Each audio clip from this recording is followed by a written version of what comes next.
First of all, I would like to thank the organizers for receiving me in the context of this symposium.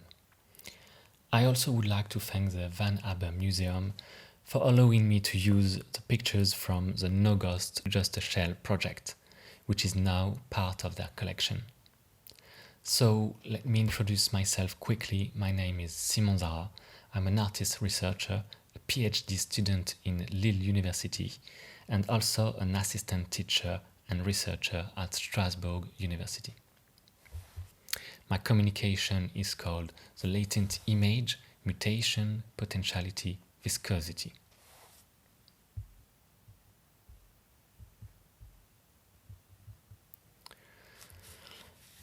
Among the important literature dealing with the circulation of pictures, the endless flow of pictures seems to be a recurring metaphor. We are facing myriads of images, according to the historian Horst Bredekamp, and we are dealing with an avalanche of practically unlimited images for Joan Foncoberta. Although some of these views are nuanced, they return to the recurring observation of a society reduced to what's visible, like Jean-Louis Comolli proposed, or to quote Walter Benjamin, a space 100 held by the image.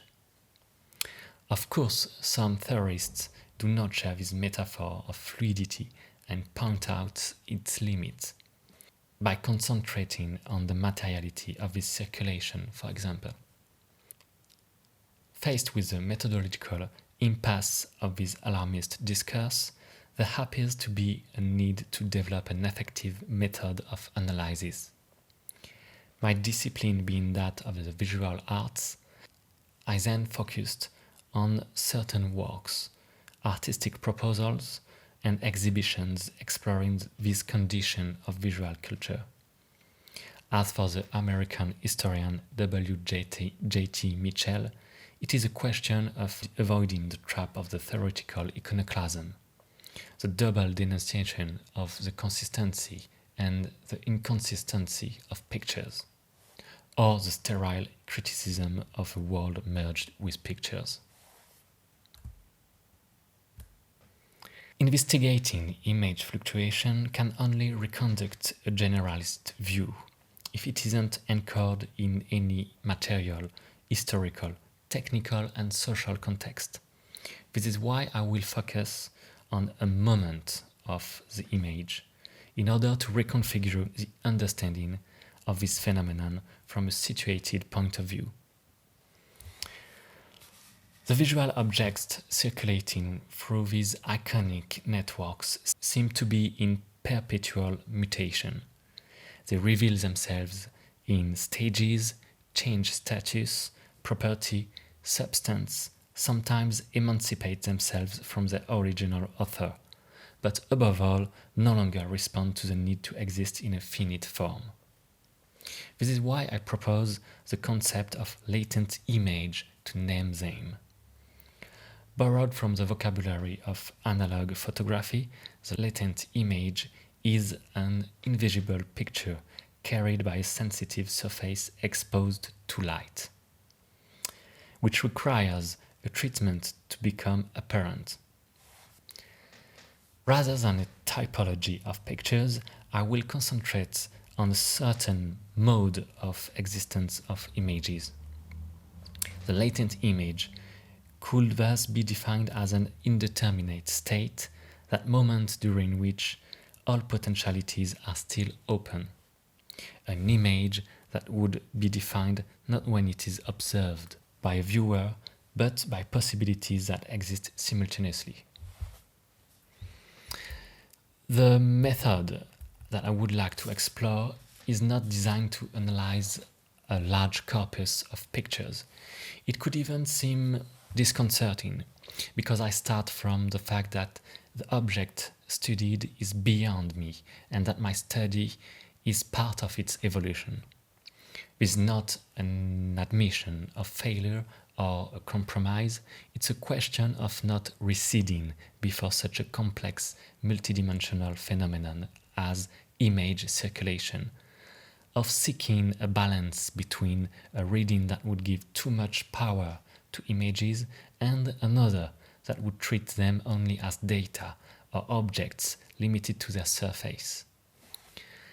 Considering the circulation of images from the concept of latent image allows us to question the way in which images mediate social relations, without denying them the role of agents, and whilst considering their aesthetic and material qualities. In order to test the proposed method, I will suggest the case study of a collective art project. In 1999, French artists Philippe Parreno and Pierre Huyghe bought a character named Anli from a Japanese character design company, which offers a catalogue of ready-to-use characters for the audiovisual industry, like manga, video games, films, animations, advertisements, among others. Throughout this study, I will use the pronoun it to talk about this character. So Anli exists in the form of a picture, that of a young girl using the graphic codes of manga. It has large expressive eyes, synthetic features, a large forehead, a small nose, etc. Huyghe and Parreno distributed it to a group of artists, allowing them to produce original works. Each one was free to manipulate and alter Anli, so it appears in multiple forms as it is reused. Its graphic style, clothes, voice, hair color, attitude, and even the spelling of its name change. Its identity is variable and polyphonic. More than 25 artworks are thus produced by several artists and authors, like Liam Gillick or Dominique Gonzalez Forrester, via different media. Thus begins the project No Ghost, Just a Shell, which is described as a contemporary tale in which a sign attracts a host of directors before gaining its freedom. Since the artists end up staging its death, or rather its liberation, by producing a legal document transferring the copyright of the character to a foundation belonging only to itself. It is first of all the story around the character that seems enlightening to me. In Japan, there would be companies that market fictional characters. The more informed the narrative potential of a character, the higher it's priced. The two artists then diverted the expected use of such a sign to make it the subject of a processual and collective project. Anli is latent image, not only for the entertainment industry, but also for the art world.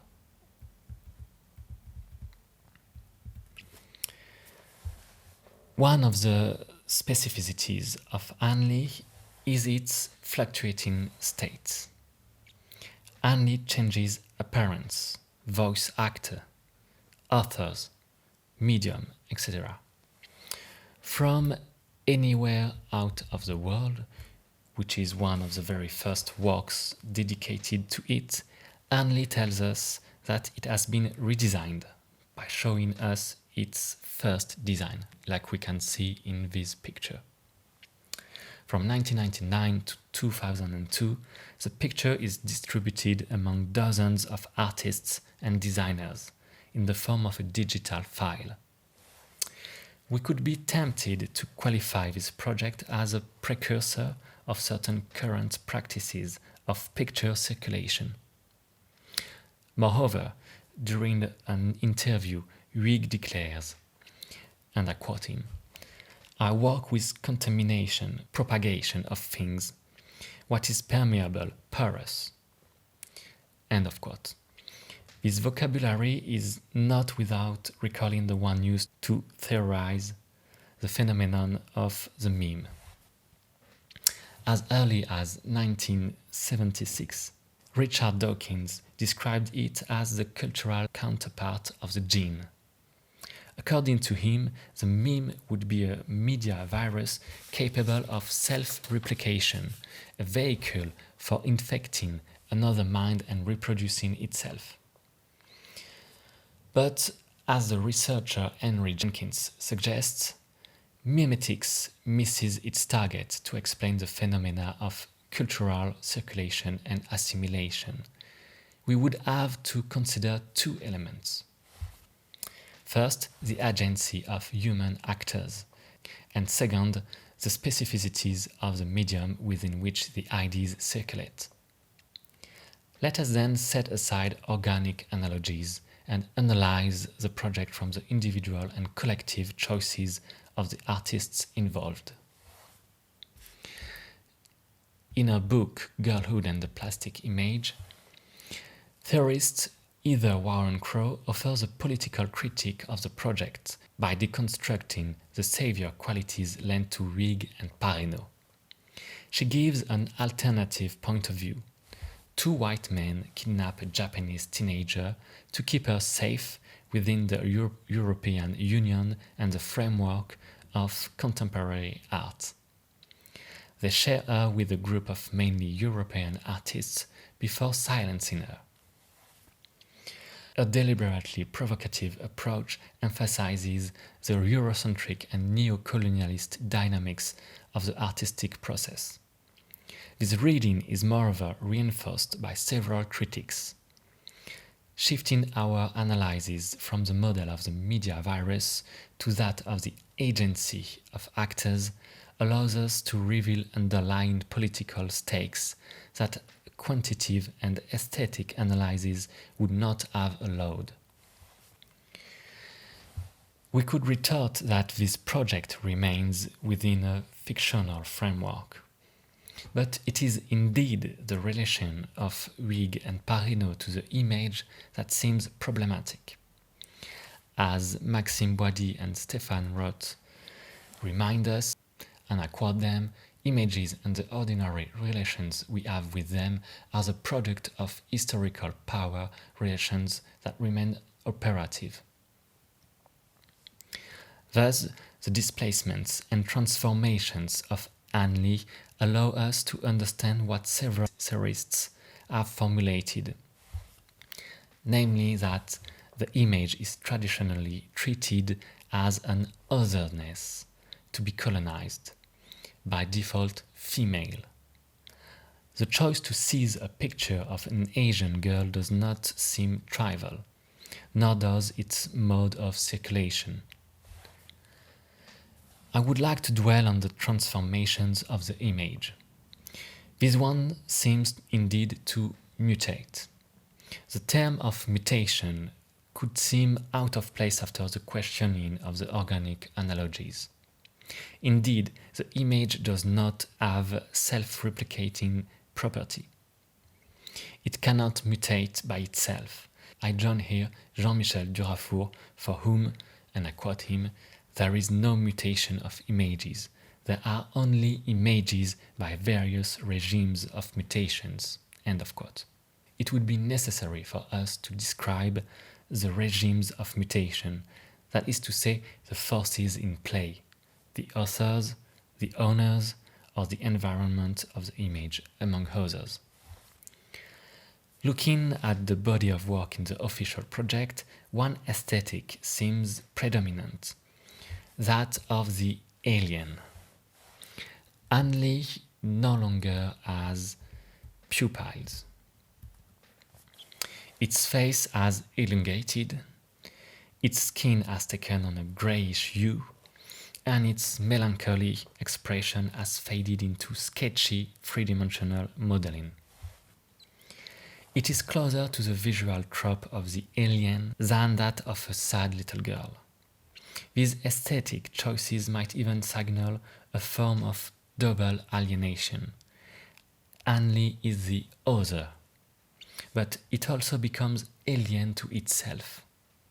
This alienation rather allows us to perceive the voices of the different artists.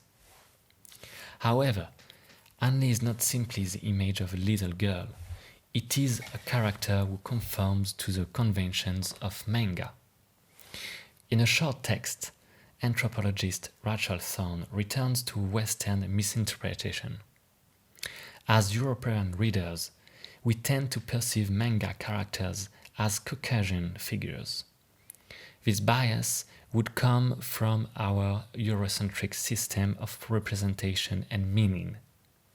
Yet, Anli is Japanese by default, not just because it comes from a Japanese company made in Japan, but because it comes from a long pictorial tradition involving specific cultural codes of representation. Anli represents an Asian girl. The transformation of the image of an Asian girl into an image of an alien creature could then be interpreted as an exotic perception of the Far East. In the context of the project, Anli becomes an alien, in the primary sense of the word, an outsider. Of course, some of the artworks maintain the character's original aesthetic and signify that the mutation regimes make Anli an unstable image existing in a form of a trans-identity. However, the way in which the Anli sign is treated reflects on a lack of knowledge of the manga industry.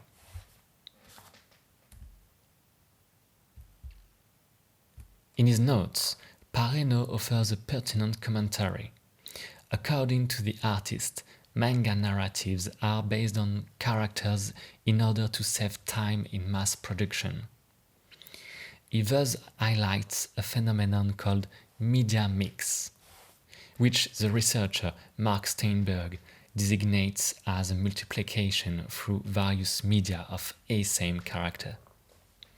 For the author, this is specific to the characteristics of the manga medium and more particularly to anime, which is Japanese animated film, and it would have originated in Japan. The author, Buntavi Suvilai, explained that the character becomes the point of convergence between various media. Such a transmedia circulation constitutes a virtuous circle benefiting different economic sectors. This strategy of transmedia production is reminiscent of the program of No Ghost, Just a Shell. If Huyghe and Parreno claim to have liberated Anli from the manga and anime economic model, it is only to inscribe it into another similar logic. Transmedia circulation, collaboration of several authors, polarization around a character, among others. Indeed, the sign Anli is reworked through different artistic medium like video, sculptures, screen printing, painting, installation, etc., borrowing the codes of multiple media formats like advertising, billboards, cinema, press, events, etc. Nevertheless, Anli appears under various aesthetics. The project does not defend a uniform vision of the character, as is usually the case in anime's media mix. The singular path undertaken by the authors of the project borrow more than we might think from the media mix. The critical experiment coordinated by Huyghe and Parreno then seems to miss its target. They reduce the sign and its cultural context of origin to pretexts for a collective artistic exercise, and they summon an apparent elsewhere to be exceeded. Moreover, after an analysis of the transmedia environment specific to manga and anime, it appears that the artistic approach proposed by the artists could well fill the original function of the character, thus taking a transmedia trajectory that many manga characters already have. Anli's latency was, even before Huyghe and Parreno, its main feature. And despite the so-called liberation of the sign, its potential seemed channeled. Despite their total freedom, the authors remain dependent on an identifiable figure. For example, very few dare to be abstract. This project does not allow us to establish a unique method of analysis, but it reminds us that the circulation of images depends time and again on particular choices requiring a case-by-case approach. Much of No Ghost, Just a Shell is an exercise in ventriloquism. The authors animate Hanley through multiple narratives and voices. Yet Huyghe and Parreno are not fooled. Hanley is only a platform for narrative, like Huyghe said. This narration confers a certain ambiguity to the project because it stages a vitalist impulse. Hanley expresses itself on several occasions as a being endowed with consciousness, capable of recognizing its status as a sign, commenting on it, as if a form of independence were possible. This staging allows in some ways to picture a central concept in the study of images, which is agency. We could summarize this concept as the attribution of an intentionality and a subjectivity to the images. It is a question of reconfiguring the role of the image as an agent. An analysis taking into account the agency of the image requires us to revise the division between subject and object. And I would even extend this motion, putting forward the idea of viscosity, already explored by the philosopher Timothy Merton. The image would be a viscous agent. It would stick to our subjectivity to the point of being part of it. To circle it would be impossible, and to observe it would already alter it. Any mission of ontological distancing would then be doomed to reproduce theoretical blind spots. Thus, the meta-narratives developed through the No Ghost, Just a Shell project are problematic because they reinforce the division between subject and object. For Timothy Merton, and I quote him, "No discourse is truly objective if that means that it is a master language that sits meta to what it is talking about." But how can we refocus our analysis on the sign without falling into the similar theoretical impasse? I cannot observe from the outside the phenomenon of the circulation of pictures. I must situate myself from my point of view, within the flow. This requires understanding that a mutual contamination is at work between subject and object. I participate in the circulation and the mutation of images through my observation, my analysis. And these are capable of acting as intermediaries, firstly because there are so many mediators in our social relationships, but also because our relationship to the world is made through images. In order to assert my position in this study, I decided to investigate the individuals who lent their voice, their body, their energy, or their time to Hanley. These actors are somehow caught between the artists and the image. Nevertheless, their agency is not to be confused with Hanley's, and it is difficult to dissociate from the discourse and desires projected by the authors, the viewer, or even by myself as a researcher.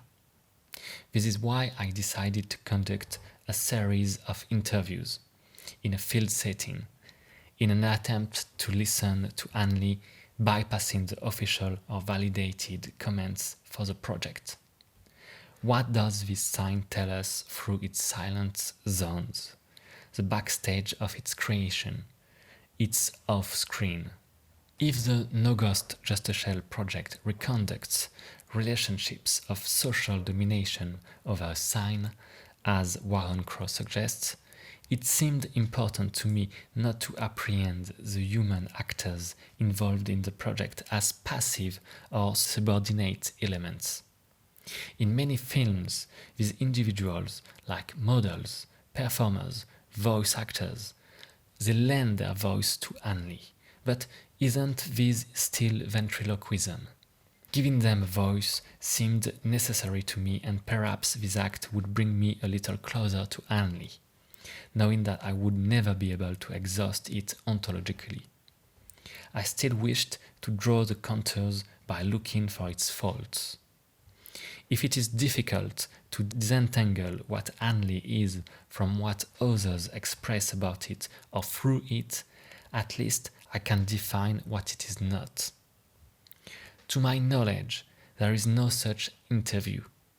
The attention is systematically directed towards the authors of the project or a set of specialists, as if they were the only ones to guarantee an expertise on the issues raised by the project.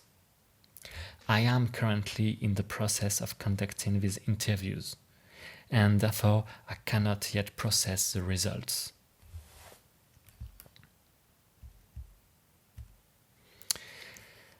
Finally, the analysis of No Ghost, Just a Shell is most enlightening. It allows us to experiment a methodology on a restricted sample. And although I believe in adapting to each case, we were able to see the limits of organic analogies to apprehend the phenomenon of circulation and the mutation regimes of images. This required us to shift our attention to the agency, both of the actors of the project but also of the image itself, since the latter needs to be requalified as an actor, but also to study the media environment within which the image materializes and circulates, by inscribing it in a broader history of media, without forgetting the iconographic qualities and the political reading of the image, by avoiding to reduce it to a limited data. This method requires the use of tools from art history, philosophy, communication science, visual studies, sociology, and more. But according to me, the main teaching of this analysis would be this reminder of the withdrawal of the image. The concept of latent image asks us to include in any observation and reflection an irreducible and imponderable data. This latency does not belong to anyone. It lies at the bottom layers of the image. It is possible to approach it but never to exhaust it. It escapes us. This is why Anli cannot be liberated, nor killed, and why it is not possible to loop around it, nor even to speak in its name. Thank you very much for your attention.